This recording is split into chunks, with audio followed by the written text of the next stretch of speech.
let's talk about The Halloween Tree by Ray Bradbury.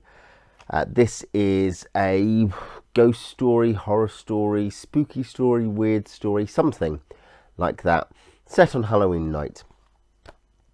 I did a spoiler discussion about this with Andrew from Andrew's Wizardly Reads.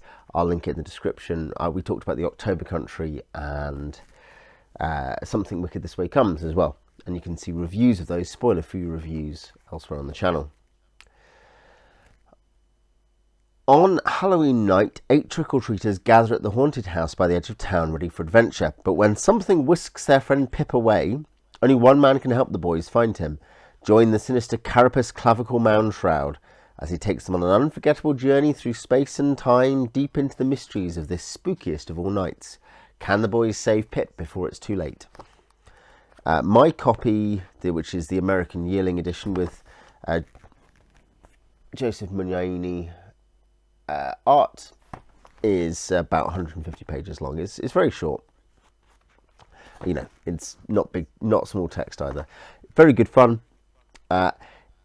It's probably set in Greentown, the same place as Something Wicked This Way Comes and Dandelion Wine, which I've both reviewed those on this channel.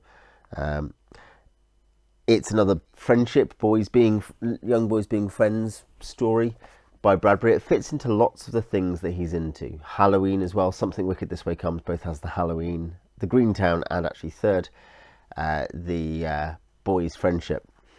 There was an animated film in the early 90s, which Andrew from Andrew's Wizardly Reads really loves, which slightly rejigs things and changes things a bit, but apparently it's very fun. What's great about this is great Bradburian prose, this great purple prose. You can more or less open anywhere. Say, Mound Shroud ran along the grass to seize the scythe. His cape fluttered, taking air, making wings, until he also, very simply, took off and soared. They yelled with delight. They shrieked with outgasped terror. They rode across the moon in an exclamation point. Randomly selected sentences, and you know it's lovely. It's pretty language. It's beautifully written. Sometimes he pushes too hard. I talked about that in the October Country. This is just good fun. It is really, and this is actually in a sense almost the least interesting thing. At some level, this is really Ray Bradbury trying to answer the question: what's Halloween for? What's the Day of the Dead for?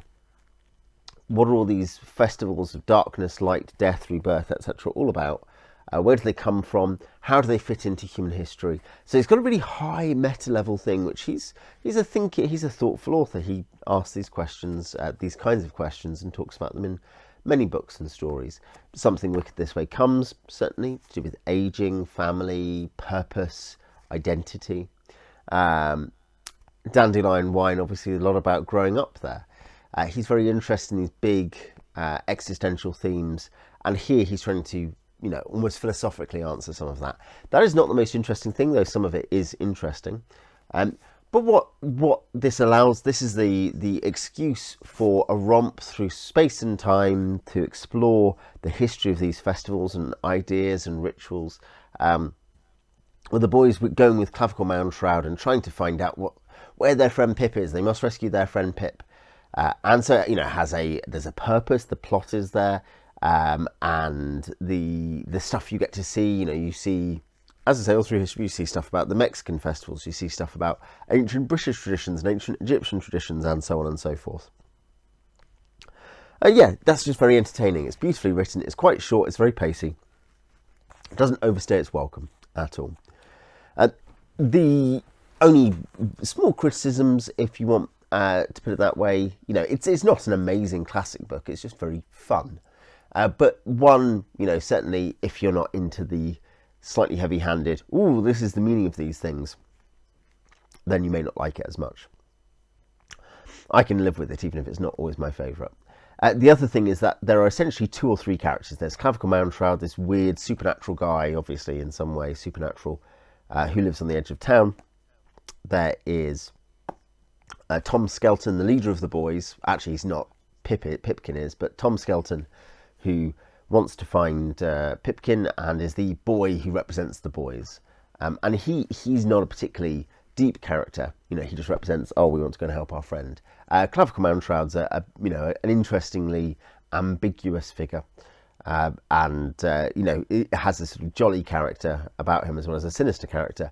Pipkin is the most interesting character, the boy who is not in the book for most of it, but we find out very early on, I think it's chapter 2, so about 4 pages in.